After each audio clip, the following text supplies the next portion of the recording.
जय Hind and hello guys, स्वागत है आपका आपके अपने YouTube चैनल ज्ञानदेह होस्ट में। और इस वीडियो में मैं आपको बताने वाला हूं राजस्थान 4th ग्रेड यानी कि चतुर्थ श्रेणी कर्मचारी भर्ती 2025 अप्लाई ऑनलाइन प्रोसेस के बारे में। गाइस वैसे तो मैं इसके फॉर्म फिलअप की वीडियो बना चुका हूं, बट मैं देख रहा हूं कि आपके सामने अलग अलग प्रॉब्लम आ रही है फॉर्म को भरने में। तो ऐसे में यहाँ पर गाइज एक एक करके कमेंट के माध्यम से आंसर करना पॉसिबल नहीं हो पाता, क्योंकि बहुत ही बड़ी भर्ती है, 53,749 वैकेंसी है।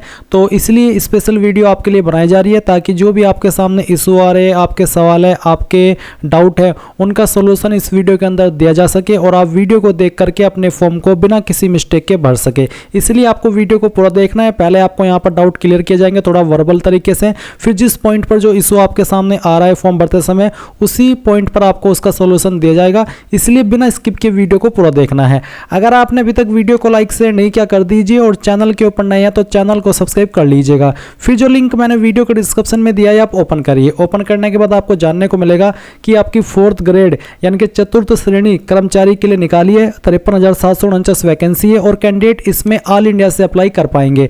अप्लाई करने के लिए आपसे सिंपल 10वीं पास की योग्यता मांगी है। एज लिमिट 18 से 40 साल के बीच रखी गई है। और गाइज इसमें जैसे कि मैंने कहा कि अन्य स्टेट से कैंडिडेट अप्लाई कर पाएंगे, बट आपका यह है कि अगर आप अन्य स्टेट से इसमें अप्लाई कर रहे हैं तो उस स्टेट के अंदर आपकी चाहे जो भी कैटेगरी है, चाहे SC चाहे ST चाहे OBC, आप यहाँ पर जनरल कैटेगरी के अंदर ही कंसिडर किए जाएंगे। और क्योंकि आप जनरल कैटेगरी के अंदर कंसिडर किए जाएंगे तो आपको यहाँ पर 600 रुपये एप्लीकेशन फीस पे करनी होगी। फॉर्म आप लोग 19 अप्रैल 2025 तक भर सकते हैं। एंड यहाँ पर आपको पूरी की पूरी इन्फॉर्मेशन इसकी दी गई है। सिलेक्शन प्रोसेस क्या रहेगा वो भी आपको यहाँ पर बताया है। अगर आपने जो SSO की वेबसाइट है जहाँ से आप इसमें अप्लाई करेंगे, इस वेबसाइट के ऊपर OTR यानी कि वन टाइम रजिस्ट्रेशन करके नहीं रखा, तो आप एक बार इस वीडियो को वॉच करके कर लीजिएगा। जब आप एक बार OTR कर लेंगे तो फ्यूचर में आप जितने भी फॉर्म भरेंगे SSO की वेबसाइट के माध्यम से, और राजस्थान के अंदर जितने भी गवर्नमेंट फॉर्म निकलते हैं वो सभी इसी वेबसाइट के माध्यम से मोस्टली भरे जाते हैं। तो ये बहुत ही जरूरी हो जाता है आपके लिए रजिस्ट्रेशन करना। इसलिए आप इस वीडियो को वॉच करके रजिस्ट्रेशन एक बार कर लीजिएगा OTR का, और उसके बाद में फिर जब आप यहाँ पर उसको कंप्लीट कर ले तो आप यहाँ पर इस वाले जो प्रोसेस आपको इस वीडियो में आगे बताया जाएगा, इसको फॉलो कर सकते हैं। तो आप इंपॉर्टेंट लिंक के सेक्शन में आएंगे और अप्लाई ऑनलाइन लिंक ओपन करेंगे।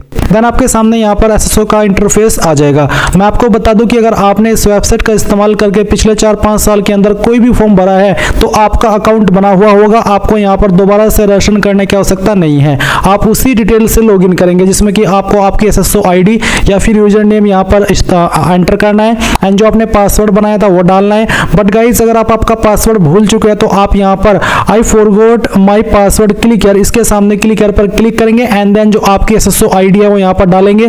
जो मोबाइल नंबर या फिर ईमेल ID आपने रजिस्टर की थी वो डालेंगे, एक कैप्चा कोड फिल करेंगे, एंड देन सबमिट के ऊपर आप जैसे ही क्लिक करेंगे तो आपको मैसेज के माध्यम से आपका जो पासवर्ड है वो सेंड कर दिया जाएगा। अगर आप आपकी SSO ID भूले हैं तो आपको यहाँ पर उसको भी रिसेट करने का ऑप्शन दिया है। पर गाइज अगर आप यहाँ पर पहली बार इस वेबसाइट का इस्तेमाल करके कोई फॉर्म भर रहे हैं तो आपको रजिस्ट्रेशन करना होगा। इसके लिए आप यहाँ पर रजिस्ट्रेशन के ऊपर क्लिक करेंगे, फिर आपको यहाँ पर सेलेक्ट करना कि आप इनमें से किस माध्यम से लॉगिन होना चाहते हैं। तो यहाँ पर आपको जन आधार का भी ऑप्शन दिया है और गूगल का भी ऑप्शन है। तो आप यहाँ पर गूगल सेलेक्ट कर लीजिएगा। गूगल सेलेक्ट करने के बाद में आपको आपकी ईमेल ID का यहाँ पर इस्तेमाल करना है। कोई भी ईमेल ID आप यहाँ पर डालिए, एंड देन नेक्स्ट के ऊपर क्लिक कीजिए। अब गाइज यहाँ पर आपके सामने कुछ ऐसा इंटरफेस आएगा। जैसे ही आप अपनी ईमेल ID एंड उसका पासवर्ड डाल करके लॉगिन कर लेंगे, अब आपको यहाँ पर आपकी SSO ID बना लेनी है। आप अपनी ईमेल ID के अकॉर्डिंग जो SSO ID फैच की गई है, अगर यही रखना चाहते तो ये भी रख सकते हैं। अगर आपको इसमें कोई बदलाव करना है तो वो भी आप कर सकते हैं।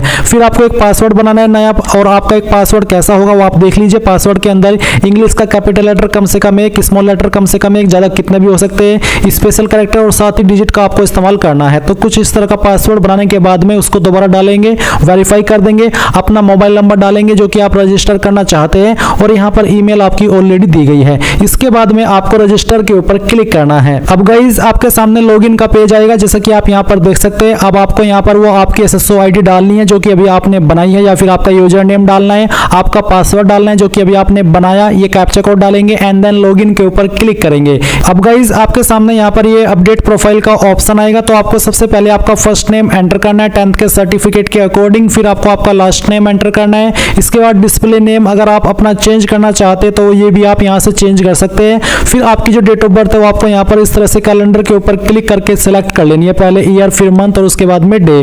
देन गाइज यहाँ पर जेंडर आपको सेलेक्ट करना है। अगर आप यहाँ पर नंबर ऐड करना चाहते हैं, आपने नहीं किया, तो आप यहाँ पर इसके सेक्शन के ऊपर क्लिक करके अपना नंबर डालेंगे, सेंड ओटीपी पर क्लिक करेंगे तो ओटीपी जाएगा, वो ओटीपी यहाँ पर डाल करके वेरीफाई करना है। ईमेल आईडी भी आप यहाँ पर ऐड कर सकते हैं या फिर चेंज कर सकते हैं। इसके अलावा आपको यहाँ पर पोस्टल एड्रेस में जो आपका प्रेजेंट एड्रेस है वो फिल करना है, और फिर जो आपका पोस्टल कोड है वो भी आपको यहाँ पर डाल देना है। पोस्टल कोड यानी कि जो आपका पिन कोड लगता है वो पिन कोड आप यहाँ पर लिखेंगे। सिटी डिस्ट्रिक्ट कौन सी है वो भी आपको यहाँ पर अपनी एंटर कर देनी है। एंड इसके बाद में गाइस आपकी जो स्टेट है वो भी आपको यहाँ पर सेलेक्ट कर लेनी है। फिर अगर आपकी बहामासा आईडी है तो वो आप यहाँ पर डाल देंगे, अगर नहीं है तो आप इसको ऐसे ही छोड़ दें। जन आधार आईडी है तो वो यहाँ पर डाल देंगे, एडिट के ऊपर क्लिक करके, नहीं तो आप इसको ऐसे ही छोड़ देंगे। एंड उसके बाद में अगर आपका आधार आईडी है तो आप यहाँ पर डालेंगे, कोई ओल्ड एसएसओ आईडी है तो आप यहाँ पर दे देंगे। एंड उसके बाद में इन सभी जानकारी को चेक करते हुए आप अपडेट के ऊपर क्लिक करेंगे। प्रोफाइल की जानकारी अपडेट करने के बाद में गाइज आपको यहाँ पर लेफ्ट साइड में सिटीजन एप्स G2C इसके ऊपर क्लिक करना है। इसके ऊपर क्लिक करने के बाद आपके सामने ये सभी एप्स आ जाएंगे। आपको यहाँ पर रिक्रूटमेंट पोर्टल सर्च करना है, तो आप यहाँ पर REC लिख दीजिए और जो रिक्रूटमेंट पोर्टल का ऑप्शन है ये आपको टिक करना है। अब गाइज आपके सामने यहाँ पर ऑनगोइंग रिक्रूटमेंट सेक्शन के अंदर सबसे नीचे की तरफ क्लास 4 एम्प्लॉय डायरेक्ट रिक्रूटमेंट 2024 देखने को मिलेगी। आप अप्लाई नाउ के ऊपर क्लिक करेंगे। इसके ऊपर क्लिक करने के बाद में आप यहाँ पर क्लास 4 इसके ऊपर क्लिक करेंगे। एंड देन जो आपने OTR के अंदर इन्फॉर्मेशन भरी थी वो आपको रिव्यू करने का मौका मिलेगा। अगर आप OTR के अंदर दी हुई जानकारी को अपडेट करना चाहते हैं, कोई जानकारी आपको लग रही है इनमें से गलत, तो आप अपडेट के ऊपर क्लिक करके अपडेट कर लीजिएगा, नहीं तो आप यहाँ पर प्रोसीड पर क्लिक करेंगे। प्रोसीड पर क्लिक करने के बाद अब आपको यहाँ पर आपके अन्य जानकारी भरनी है, जैसे कि मदर नेम आपको यहाँ पर देने का मौका मिलेगा। अगर आपको यहाँ पर ये जो ग्रे वाइट है इसमें कोई चेंजेस करना है तो आप OTR की इन्फॉर्मेशन अपडेट करके यहाँ पर राइट साइड में क्लिक करके अपडेट प्रोफाइल पर क्लिक करके कर सकते हैं, अन्यथा आपकी जानकारी यहाँ पर ऐसे ही आएगी जैसे कि आप यहाँ पर देख सकते हैं।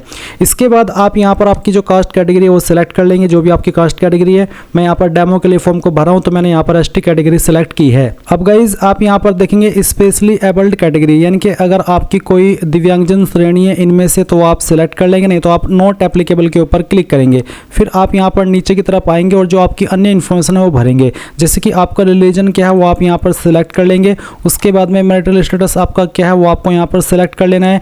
एंड देन आप यहाँ पर फिर नीचे की तरफ आएंगे और देखेंगे आपका मोबाइल नंबर। अगर आपका मैरिटल स्टेटस अनमैरिड के अलावा अन्य है तो आपको यहाँ पर जीवित बच्चों की संख्या देनी है, 1/6/2002 से पहले कितनी है और 1/6/2002 के बाद में कितनी। और अगर आप अनमैरिड है तो आप यहाँ पर इसमें 00 लिख देंगे। फिर व्हाट्सअप मोबाइल नंबर अगर आपका अलग से है तो आप यहाँ पर डाल दीजिएगा। इसके बाद आप यहाँ पर देखेंगे ईमेल आईडी, उसके बाद में आधार आईडी डालने के बाद आप वेरीफाई के ऊपर क्लिक करके इसको वेरीफाई कर देंगे। जन आधार आईडी आपके पास अगर है तो वो भी आप यहाँ पर डाल दीजिएगा। फिर पूछा है अप्लाइंग फॉर, क्या आप राजस्थान के अनुसूचित क्षेत्र से संबंधित है, अगर हाँ तो यस, अगर नहीं तो आप नो करेंगे। फिर जो आपका प्रेजेंट एड्रेस है वो आप यहाँ पर भरेंगे। लाइन 1 और 2, 3 के अंदर आप थोड़ा पार्ट आपके एड्रेस का डाल दीजिएगा। आपकी स्टेट सेलेक्ट कर लीजिएगा, आपकी डिस्ट्रिक्ट, उसके बाद में सिटी विलेज का नाम और आपका pin code.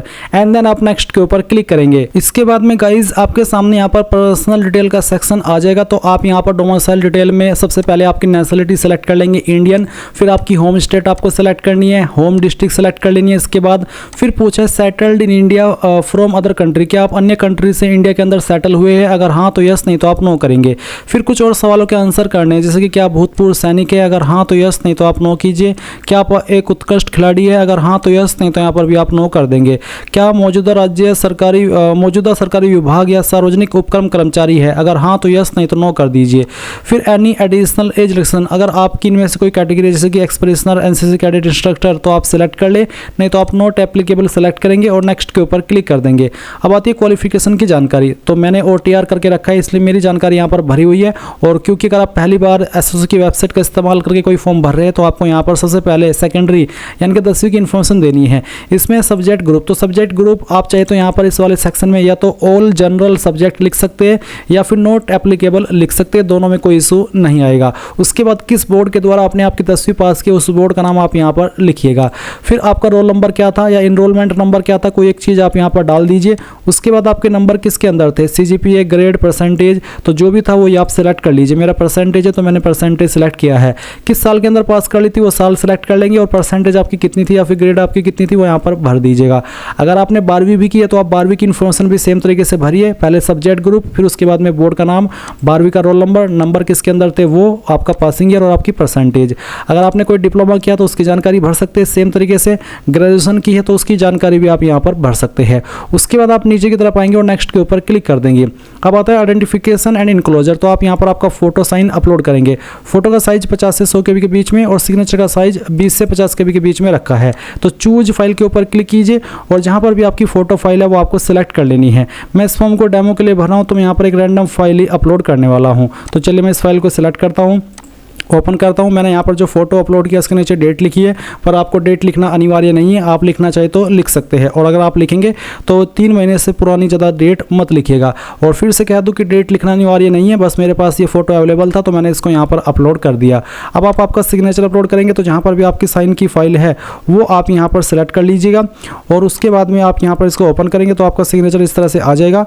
Visible body mark, आपकी बॉडी के ऊपर निशान जिससे आपकी बॉडी की पहचान होती है। अगर आपकी बॉडी के ऊपर ढूंढने के बाद भी कोई मार्क नहीं है तो आप यहाँ पर नो मार्क लिख दीजिएगा और उसके बाद आप यहाँ पर नेक्स्ट के ऊपर क्लिक कीजिएगा। अब आपके सामने प्रेफरेंसेस का ऑप्शन आ चुका है, तो आप पहली प्रेफरेंस इनमें से किस डिपार्टमेंट को देना चाहते हैं वो आपको सेलेक्ट कर लेना है। सेकंड प्रेफरेंस किसको देनी है, थर्ड प्रेफरेंस किसको देनी है, इस तरह से आप दे दीजिएगा आपकी चॉइस के अकॉर्डिंग और फिर नेक्स्ट के ऊपर क्लिक करिएगा। नेक्स्ट के ऊपर क्लिक करने के बाद जो भी जानकारी आपने शुरू से लेकर अभी तक भरी है उसका प्रीव्यू आपके सामने है।